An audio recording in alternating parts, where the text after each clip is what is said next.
Hey, welcome back to the Real World Podcast, entertherealworld.com. My name is Matt Waters. I have been hosting so many podcasts on this now. I think we went past the 50 mark and I forgot to celebrate it. But hey, I am joined, as sometimes, by Mike Thomas.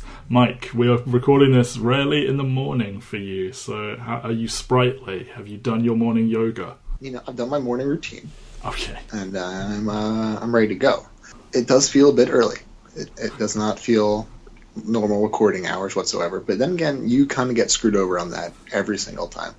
I do. So, I kind of do. Although, I mean, I would be working right now normally, but I have finished for the holiday break. More significant is that this is the second time within a week you and I are recording, which, given the last 4 months, is pretty remarkable. Yes, it is, because we recently reviewed Star Wars The Last Jedi, which you can check out online. It is a lengthy podcast episode that I got down from 2 hours to about an hour and 35 or something. But yes, listen to that. Also check out articles from Jerome Cuson and Mike Thomas, and maybe by the time you hear this, my one that I'm scared to publish because it's kind of obnoxious. But yes, there's a lot of Star Wars content on entertherealworld.com. If there's one thing we are known for, it's that we are rarely scared to be obnoxious. So that's true, but I don't think I've ever been obnoxious like this before. But anyway, it's our Christmas episode. So Mike and I are obviously wearing Santa hats. And I'm wearing my that's proof. Harry Potter Ugly Christmas sweatshirt. Nice. Not sweater, because I'm not bougie. I can't afford a sweater. But I can afford a little pressed-on sweatshirt. Nice. It's quite cute. Nice. And it's reason for celebration, because I just learned I'm going to go see Hamilton next Friday. So, woo, go me. Wait, are you in America next week, or is Hamilton in England? It's in England now. It opened recently. Okay. I'm not sure. Yeah, just surprise. Well, then again, I did that to you 6 months ago, so... This is true. One day we'll record a podcast in the same room. But for now, we're doing Christmas from across the Atlantic. And because we are not conventional sorts, we have picked each a non-conventional Christmas film. I have picked Kiss Kiss Bang Bang.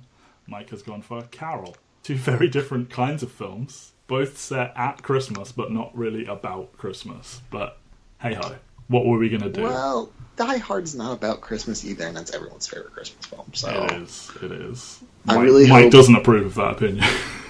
I really hope everyone enjoyed our opening theme, which was just Michael Scott repeatedly screaming, "A Christmas Carol," when he's referring to his girlfriend, Carol. Yes, Matt. Now I have to go and make that happen. Committed you to doing that. Thanks. Thank you. You've been a wonderful co-host with me for the last year. Thank you for that Christmas present of that homework.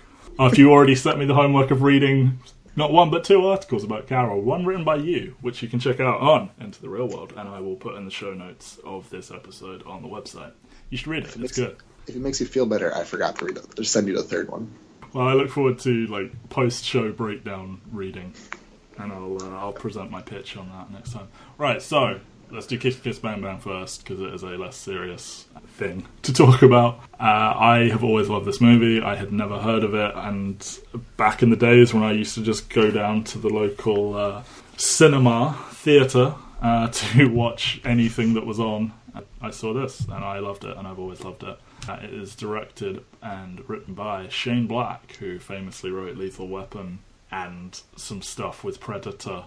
Iron Man 3. And Iron Man 3, which will be covered in Ben and Matt's Marvelous Journey, a podcast about the MCU, coming to Into the Real World soon. Look at me plug everything.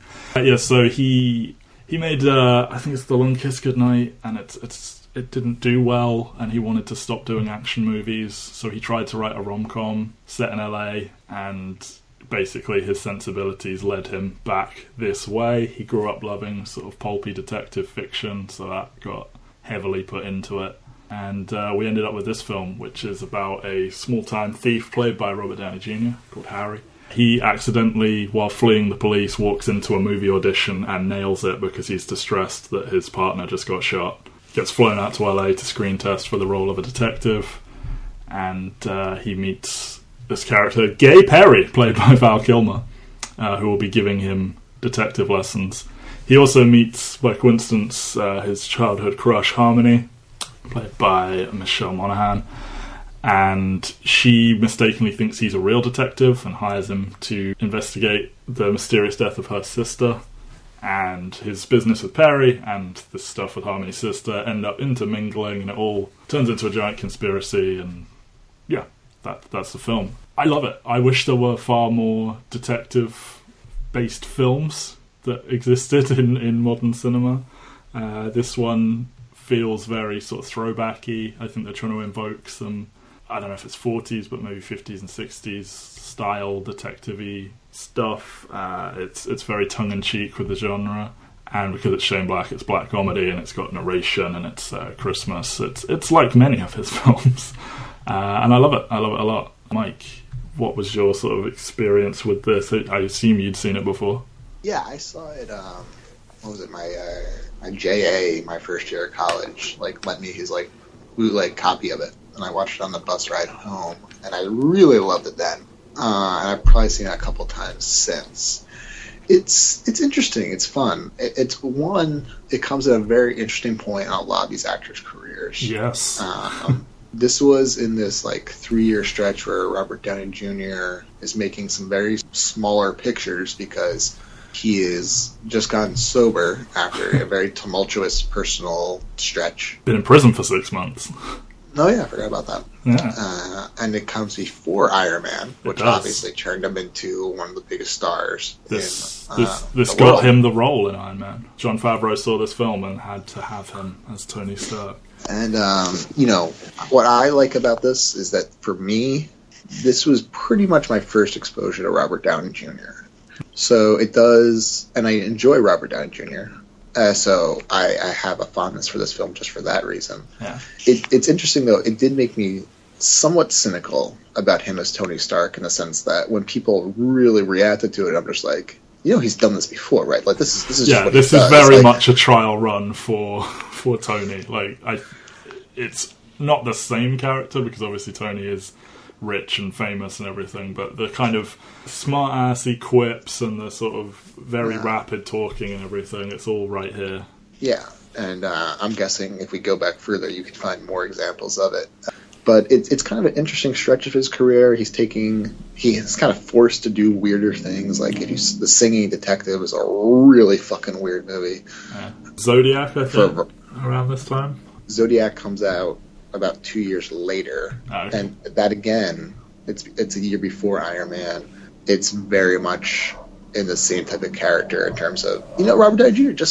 He has a persona, and he plays that persona in a lot of movies, and so this was kind of what introduced me to that persona. Yeah, and as I said, as a result, it made me a little cynical about Iron Man. Yeah. We've argued about Iron Man a lot over the years. We have, and I trust you will listen to all 3 Iron Man episodes of my podcast so that you can really think about it and reflect and give your feedback.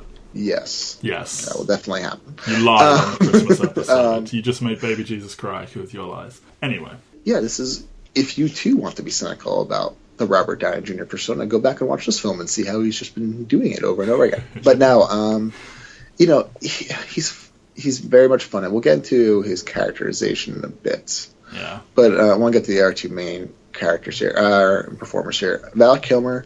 Val Kilmer is a very talented performer. He is. He has a reputation in Hollywood. I don't know whether it's deserved or not, clearly. But, he's clearly not endeared himself to a lot of decision makers in Hollywood, and as a result, his career has been not what it could have been. I was going to say, has he made anything good since this? I don't know of anything off the top of my head. I mean, there's a list of movies, but of the ones I know of, I don't think there's high praise for them. Yeah. He just doesn't get to get good roles or good movies, and I don't know how much of that is legitimate, how much of that is truly deserved based on how he's behaved, or how much of that is just purely based on reputation or choices, whatever it is. But if you want to go and see how much charisma Val Kilmer has and how much he just really pops off the fucking screen, go back and watch this movie. Yeah.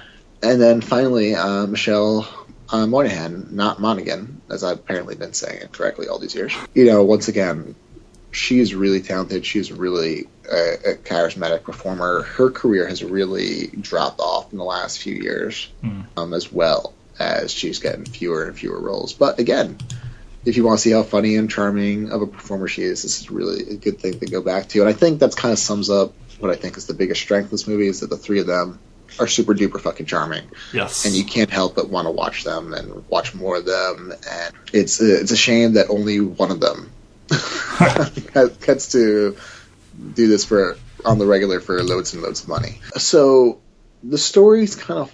I think the story's somewhat superfluous. They have Robert Downey Jr. playing an all-knowing narrator who's also who's making meta comments. They acknowledge that there's an audience in the movie theater watching this movie. Yeah, they know they're telling a story. But yeah. It's a bit trite. Some of it can be funny, and then some of it swings the other way. Of you put this in a first draft, but then as soon as anyone watched it back, they go, "Well, now we'll take this out." Don't pick at that. It's only going to get worse. Stuff like that. It's like, well, you could have lost that. Yeah. I think that, like you said, that concept works sometimes, it doesn't work sometimes. It's not the end of the world, but it's not as clever as the film thinks it is. The actual story is kind of ridiculous, but in the great tradition of these movies, that's kind of appropriate. Yes. Have you ever seen The Big Sleep with Humphrey Bogart? Yeah. That movie becomes indecipherable halfway through, and you have no idea how we've ended up where we are, why we're talking to these people anymore. I mean, it's fun, because Bogart's pretty fun, but you don't understand why anything's happening anymore. No. And if you aren't taking notes on this movie, that can kind of happen to you at a couple different points. I do think it's actually genuinely quite a clever plot, that the way it weaves together, and it's not quite Deus Ex Machina, but I'm not saying it's bad. It's more just I think this style of mystery thriller is not something I would want to see a ton of. No, but I do wish there were more of. Yes, but that we're not trying to be quite as clever. No, yeah. I mean, I think Roger Ebert, when he reviewed this, he said something to the effect of they probably should have played this straighter and stopped mugging to the camera because they had such interesting characters, and I do agree with that. Yeah. And that, it's time to get to, I think what is by far, really probably my only issue with this movie is the gender and sexuality politics of it. I mean, I've seen this a lot. I haven't seen it in a few years, and I assume we're talking about the exact same main offender. But Harry's little rant in the middle of the movie about women that have slept with lots of men, I was like, oh my god, I forgot this was in here. And it's a great big black mark against this. Yeah. I mean, I often don't like to speculate about the motivations of the people creating these artifacts. I find it stupid. But Shane Black comes across as this angry virgin in this writer in this movie. It's oh, you're sleeping with him, but he's so uncool. Why aren't you sleeping with me? Yeah. Oh, you slept with my best friend? Oh, fuck you. Fuck you, right? How dare you have any sexual agency? And one, by the way, also, it's Robert Downey Jr. is an odd choice for the everyman who's not getting laid. It's a weird thing for him to play. I know it was a different time period. He doesn't get laid. It's just he couldn't get laid with her when he was young. Because he makes mention that he was married and this, that, and the other. Yeah, but I mean, I'm not saying literally never laid. I'm saying as the person who isn't getting enough that he feels the need to act this way. Yeah. Anyway, it's. I think that, and it's not so much that it was obviously. I think the response would be, well, this is a reality. Some people really feel this way. It's yes, but the way it's positioned in here is kind of a legitimate criticism. Yeah. And it's well, it's the fact that he says if you look into the past of a guy that slept with 100 girls, pretty normal dude. When it's a woman, there's trauma there. She's a freak show. It's all right, dude, calm the fuck down. And then he actually they actually have the nerve to write a scene where Robert Downey Jr. mansplains sexual assault to Michelle Monaghan. Yeah. And just oh, so if I just grabbed your tit, which I didn't, it wouldn't be that big of a deal? Oh, what's the matter with you? Have some self-respect, my lady. Have some self-respect. Yeah. And it doesn't pop up a ton, but when it does, it's bad. Yeah. It's really bad. I think that little rant in the middle makes it infinitely worse. If you remove that and the rest of it's in there, it's somewhat problematic, but not atrocious. It's I complain about it and nobody else does. Yeah, exactly. But I mean, that movies. See my Star Wars Last Jedi review. I do like the way you could lump this in with that, but the utter mockery of, like, Los Angeles, I think, is what he's going for with, like, the names of some of the women and the interactions between Harry and these women, like a girl called Flicker and stuff like this, and, like, I don't know, he does he meet her and then she immediately walks off? He's like, is that it? Yeah, okay. And I think that was meant to be a giant lampoon at, like, the ridiculousness of Los Angeles. Yes.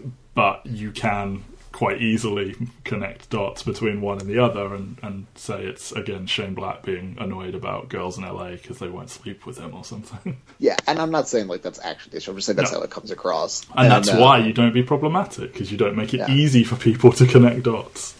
You know, it's very clumsy stuff. Yeah.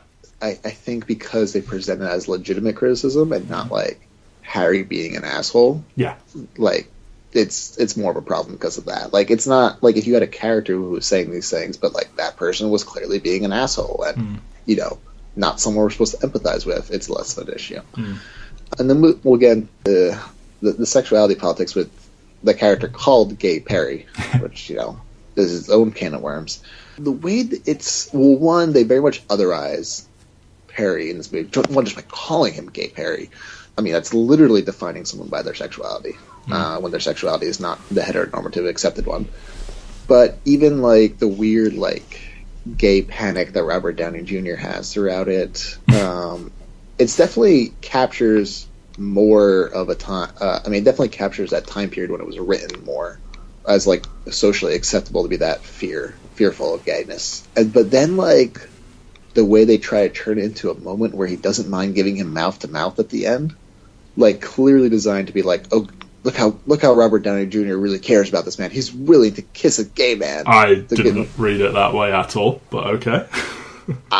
I think based on how uncomfortable Robert Downey Jr. is when Val Kilmer is meaninglessly kissing him to avoid police capture when they have a dead body in their car. Sure. To how they do it later, I don't think it's a coincidence. I don't think it's by accident. I mean, it's not like a drawn-out moment with, like, a huge, like, orchestra. No. I'm not saying they call a huge attention to it and make it this big moment for him, but I think it's there, and it's not to be ignored.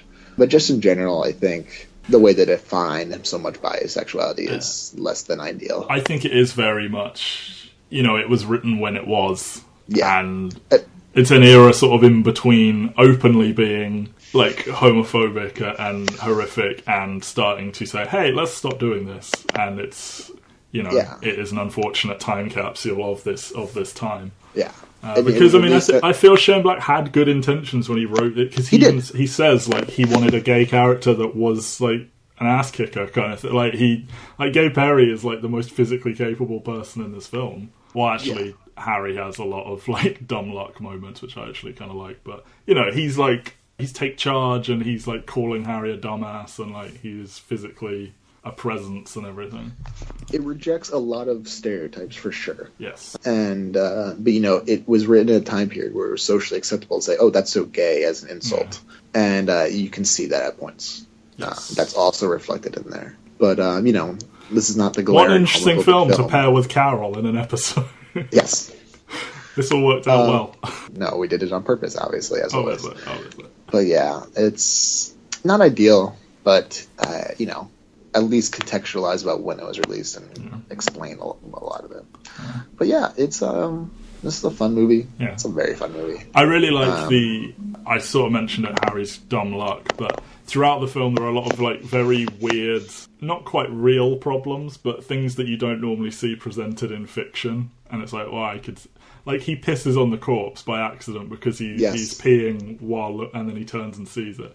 And it's just, like, it's such a weirdly, like, unglamorous thing to happen. And Harry accidentally shooting the body while trying to get her out of the trunk of the car and little things like that. And Harry, like, trying to play Russian roulette with the guy and immediately killing him. Like, I like all those small bits. And even, like, his finger getting cut off. I like that about it. It's, like, a bit dithery. Because I think they said they were trying to essentially make a kind of playful throwback movie, but with more modern characters in it, and I think that's where you get that. Yeah, it's all those beats are pretty funny, and they all pretty much work. That does remind me of a scene or a character in this, or quote unquote character. Shannon Sossaman's in this movie. Yes, whose child is named Audio Science Sossaman, which is unbelievable. Carry on. That's a problem. She has such a nothing role here. Yeah. It's I think, I'm not saying like she's like this amazing actress or anything like that, but she's talented and, obviously beautiful. Like, it's just kind of weird that her career never took off in any way. Yeah. But anyway, yeah, any other final thoughts on our first Christmas film? No, just I love little films like this. Like, obviously it's a little bit too smart-assy at times, but it's very quick, it's very witty, it's very quotable, and you've got 3 good to great performances from actors here, from Robert Downey Jr., Val Kilmer, and Michelle Monaghan. And I just like to throw this on like every couple of years and just have a nice time watching this, what I think is quite a clever film. It's it's not like, in the way that Carol is like socially important and everything. I'm never going to try and claim it can compete with it there, but this will forever be in my sort of personal top 10 little films to watch. So, and it's set at Christmas, so it works for this episode.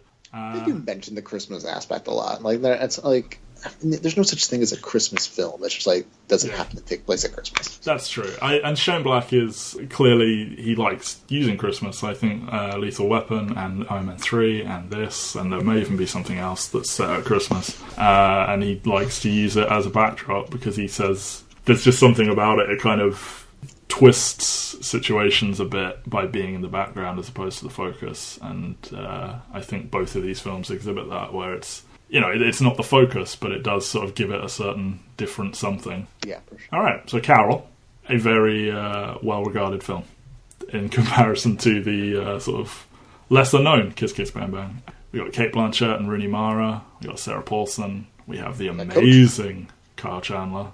If you've been listening to this podcast, basically every time his name comes up, I just gush. And here he is again, doing good stuff, as written by Mike Thomas on entertherealworld.com. It will be in the show notes.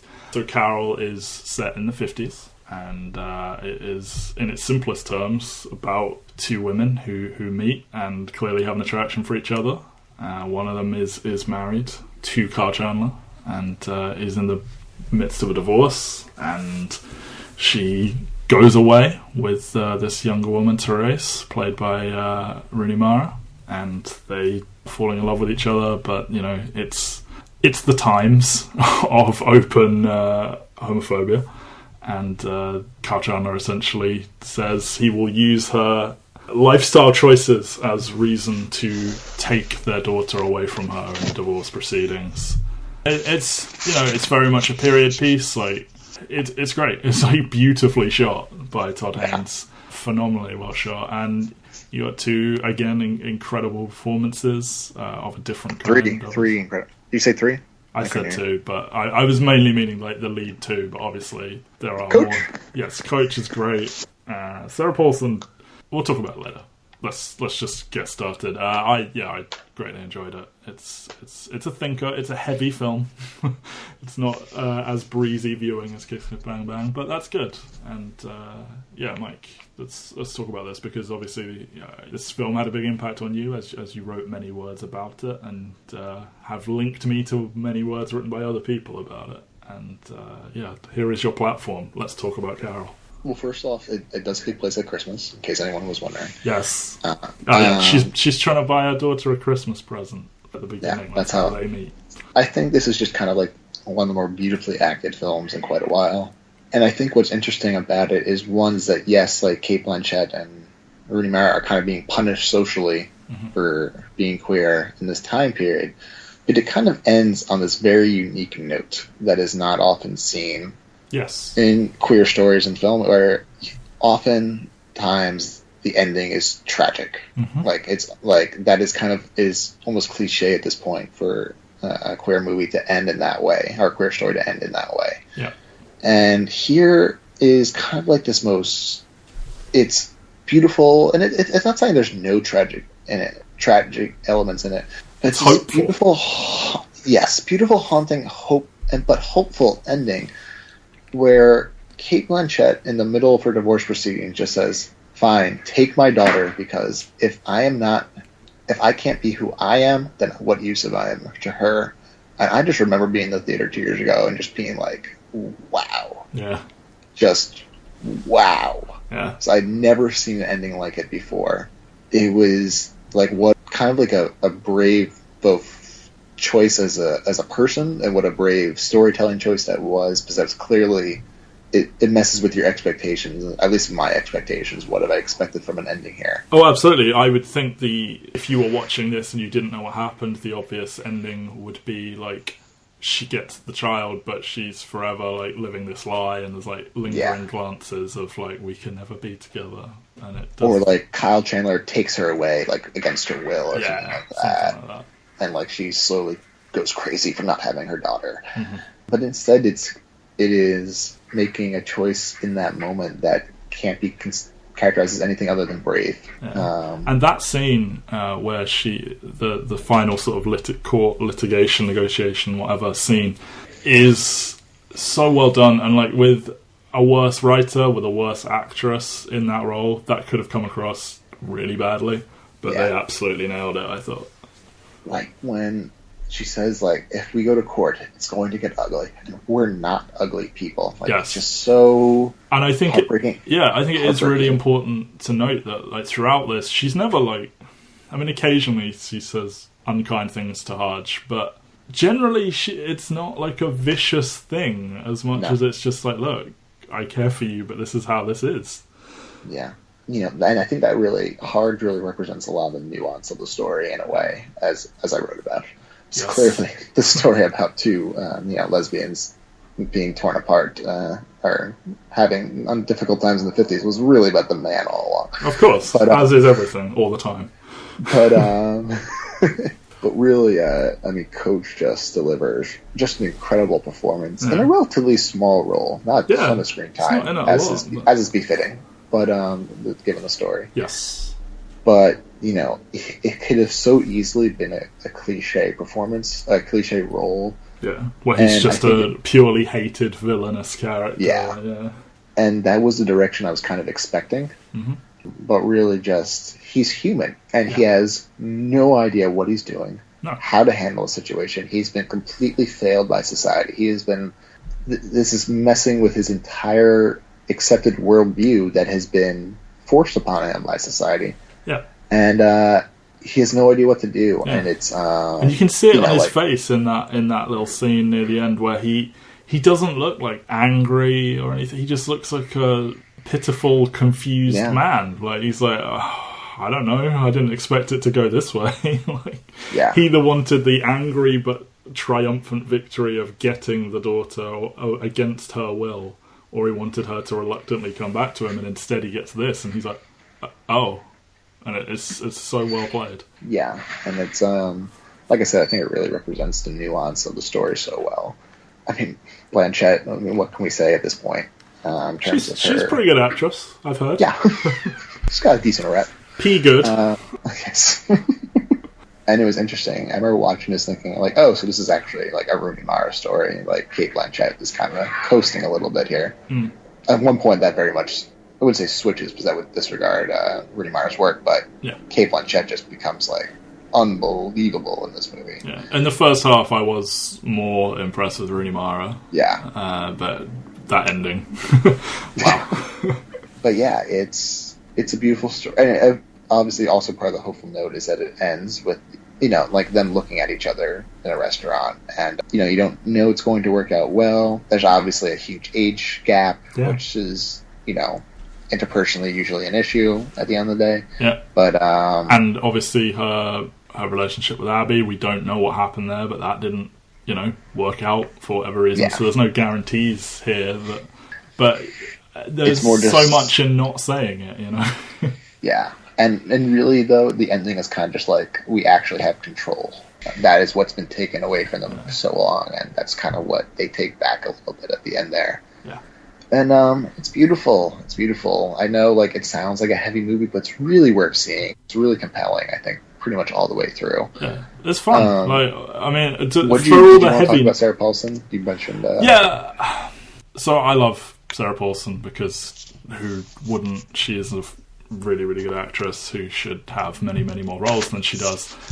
It's just something about her character in this... Like, I don't have many criticisms of this film because... It's pretty simple and, like, you know immediately if you like it or not. But I kind of wish she was either in it a lot more or a lot less, wherein I found her character kind of distracting because I found myself wanting to know about what happened with Carol and Abby and how they still, I mean, unless I read it wrong, they still live together or something, or in this giant house, and yet they... No, she doesn't live there. Oh, okay. It's just she was around so much, I kind of had this assumption that she lived with Carol, even though I don't know, it was just something about it where I felt there needed to be a line of dialogue somewhere to kind of address their relationship where they're still clearly very close, and Abby is, willing to go get Therese for Carol when Carol flies back in the middle of the night. But there does seem to be this kind of edge where Abby has maybe a tiny bit of hostility towards Carol. I don't know. It was just, it distracted me a bit, and that may not be the case for everyone, but I do wish there was either that little bit more, or like she didn't have to have been Carol's ex, I don't know. It just, like they could have made reference to a woman from before, and then Sarah Paulson just happens to be playing her best friend, or so, I don't know. It's interesting that you bring that up, because I did forget to send you the article on that character. Yeah. Well, I didn't read it until this morning. I thought it'd be too late. Right. Well, one, they did leave a couple scenes out. And it sounds like the scenes that probably hinted more at jealousy from Sarah Paulson's part. Yes. So... I can see the argument for taking them out because you don't want to take away from the main focus of the story. Yeah. And then you get into that whole idea where, like, even these women are in competition with each other. Yes. It's like... And like, I don't think that's a note that needed to be played. Like, it's somewhat hinted at here. Like, she kind of looks at Therese a little. And there's like hints of her being unhappy that Carol is with a woman that is not her. But it's not overplayed or anything like that. And I think, the point of this article was, and it was a perspective I had never considered, which is that it's kind of beautiful that, like, Carol's friend, like, is just there for her.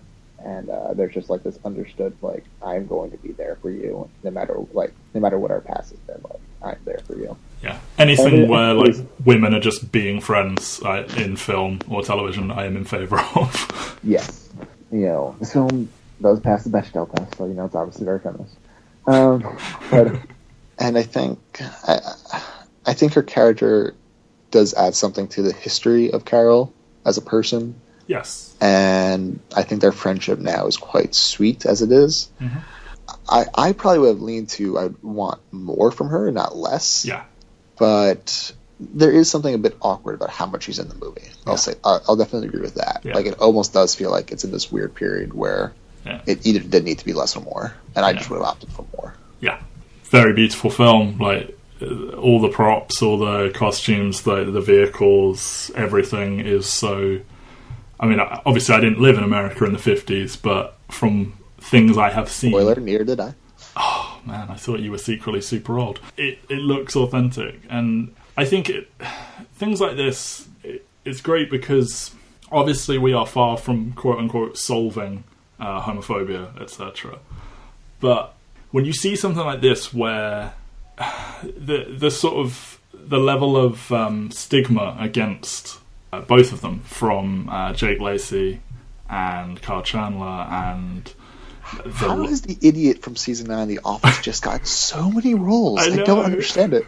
I was like, yeah, he's in something other than The Office that came in between that gave him this break, right? No, he just went from The Office to all these movies. Yeah, just the way that these two women are treated, the way that Jake Lacey's character talks about gay men when she's questioning him about it. It seems absurd now because it's so openly like talked about, and like talking about Carol as if she would need to be put in like she needs therapy or something because she is attracted to women.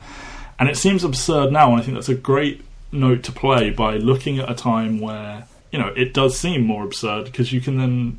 Because, if you're an idiot, you can go, well, everything's better now. Or if you're like an intelligent person, you can sort of see how, by making it so absurdly, not exaggerated, but using such an extreme example like this, you can look at how things are now and sort of think on your behavior a bit.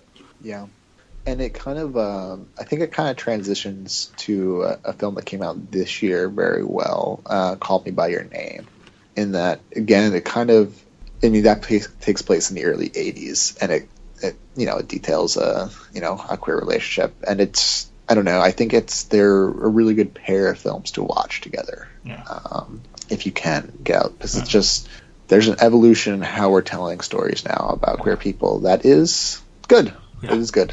And I also think it's important because in some ways there's like this notion that like lesbians were invented in the 90s or something, and like, you know, there were some gay men, there was very hush hush and all that in previous decades, but like women being attracted to women, oh no, this didn't happen in the 50s and times like that. And of course it did. Like the author of the book, like it's I think the Therese character is somewhat based on herself, and it's good to see things like this, you know, where it's not like I don't want to get too much into this area of discussion, but just, you know, there is this idea that like lesbians didn't exist before a certain time or something.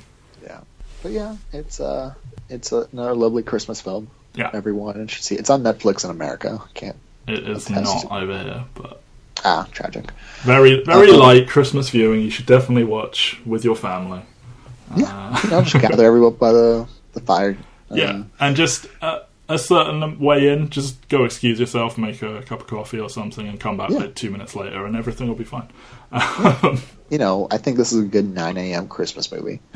You know, you're opening gifts, and, you know, just have yourselves a big bowl of Carol. Yeah. But seriously, and great also film. go, lol, look, it's the Riddler from Gotham. Yes.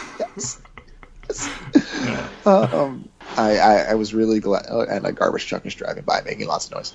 I was really glad to have an excuse to rewatch it, because it is a little heavy, but it's not as heavy as I remember in the sense that... I'd heard about it, and I expected it to be much heavier than it is, because this was the first time I'd seen it. If that wasn't clear from this review. It's very, very watchable. Yeah. And I think I'll be watching it. I'm glad, because now I'll probably watch it more in the future. Yeah. All right. Well, I think that's going to do it for these two films. You know, happy holidays if you are celebrating. We've had another banner year here at The Real World.